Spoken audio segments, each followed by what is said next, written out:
Bonjour et bienvenue. Il était temps de mettre en lumière le rôle obscur de la Caisse des dépôts et consignations, ou CDC.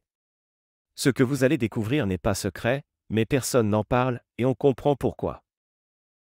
Vous pensez que votre livret A est à l'abri, que vos comptes dormants ou assurance vie oubliés ne concernent que vous? Détrompez-vous. Une institution publique, discrète mais surpuissante, gère aujourd'hui plus de 1600 milliards d'euros en pilotant silencieusement l'épargne des Français, la Caisse des dépôts. On vous dévoile tout, où va votre argent, qui le contrôle, comment l'État en profite, et surtout, comment vous pouvez le perdre sans jamais être prévenu. Voici les sources qui sont disponibles en libre accès.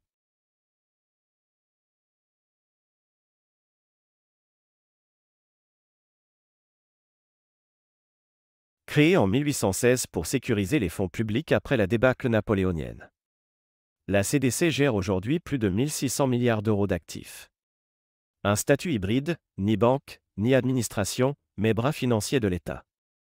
Pas contrôlé directement par le Parlement, mais supervisé par une commission. Son pouvoir? Collecter, centraliser et utiliser des milliards d'euros d'épargne privée, et souvent sans que les citoyens en aient conscience.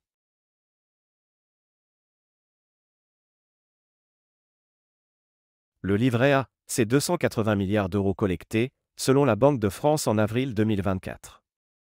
Et devinez quoi?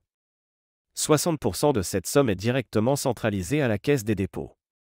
Mais à quoi sert cet argent? À financer le logement social, la rénovation urbaine. Et, sans vous demander votre avis, les grandes priorités de l'État que sont la transition écologique, les infrastructures publiques, et bien plus encore. Mais l'épargnant, lui, qu'est-ce qu'il y gagne?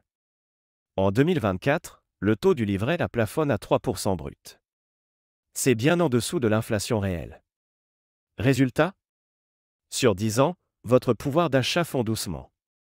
Avec une perte cumulée estimée entre 15 et 20% pour le livret A. L'inflation érode la valeur de l'euro. Charles Sana juge que le livret A est une forme d'impôt invisible.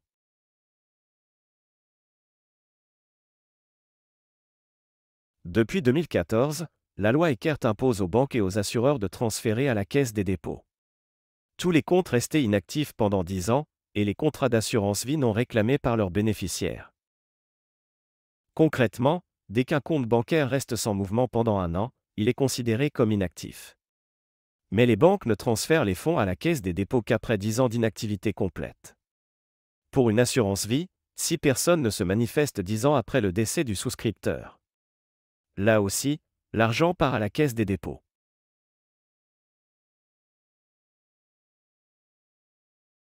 Lorsqu'une personne décède sans héritier, ou si ces derniers renoncent à la succession, c'est l'État qui en hérite. Les biens sont alors liquidés, et l'argent est versé directement au trésor public. Et passé 30 ans, même si un héritier se manifeste, c'est trop tard. Plus aucun recours n'est possible. Montant estimé, 250 à 300 millions d'euros par an.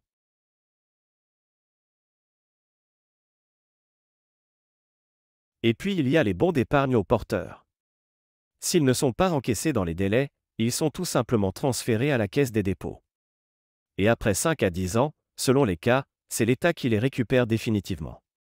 Rien qu'en 2020, plus de 70 millions d'euros ont été absorbés de cette manière, d'après la Cour des comptes.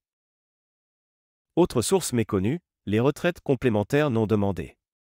Chaque année, des dizaines de milliers de retraités oublient de liquider leurs droits, notamment à l'Ircantec ou à la CNRACL. Résultat, l'argent reste conservé.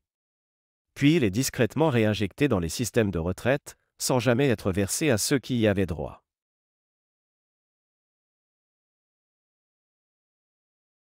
Certains jeunes sous tutelle ou placés par la justice ont des comptes ouverts à leur nom, gérés directement par la Caisse des dépôts. L'argent y est bloqué jusqu'à leurs 18 ans. Mais dans bien des cas, il n'est jamais restitué, simplement faute de dossier complet ou de suivi administratif. Des associations tirent la sonnette d'alarme, des milliers d'euros par enfant disparaissent ainsi, dans l'indifférence.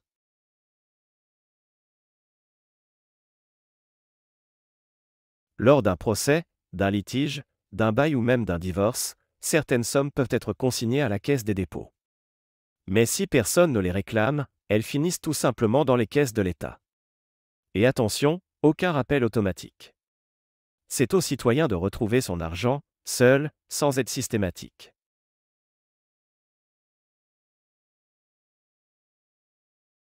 Certains produits d'épargne réglementés, comme le LDD ou le LEP, sont eux aussi partiellement centralisés à la Caisse des dépôts.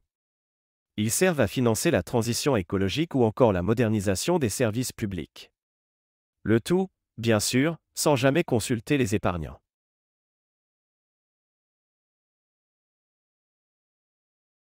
Si un coffre-fort bancaire n'a pas été ouvert depuis 10 ans, la banque peut le considérer comme abandonné. Son contenu est alors soit vendu aux enchères, soit transféré à la Caisse des dépôts, puis récupéré par l'État. Des œuvres d'art, bijoux, or physique disparaissent ainsi, légalement. Voici un tableau récapitulatif. Êtes-vous concerné?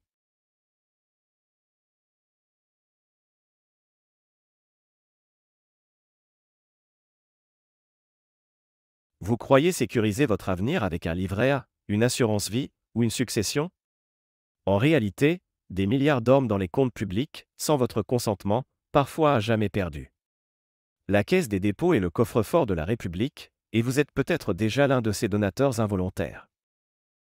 Comme le déclare Philippe Erlin, la Caisse des dépôts agit comme un État dans l'État. Elle gère l'épargne avec un pouvoir énorme, mais sans contrôle citoyen. Si vous pensiez que votre argent dormait en sécurité, sachez qu'il travaille, mais pas pour vous. Informez-vous. Réclamez ce qui vous appartient. Exigez de la transparence. Parce qu'un État qui gère votre épargne sans votre accord n'est plus un garant, mais un prédateur silencieux. Partagez cette vidéo, ce post, ce message. C'est ensemble que l'on remettra de la lumière sur ces zones d'ombre. Merci, et restez libres.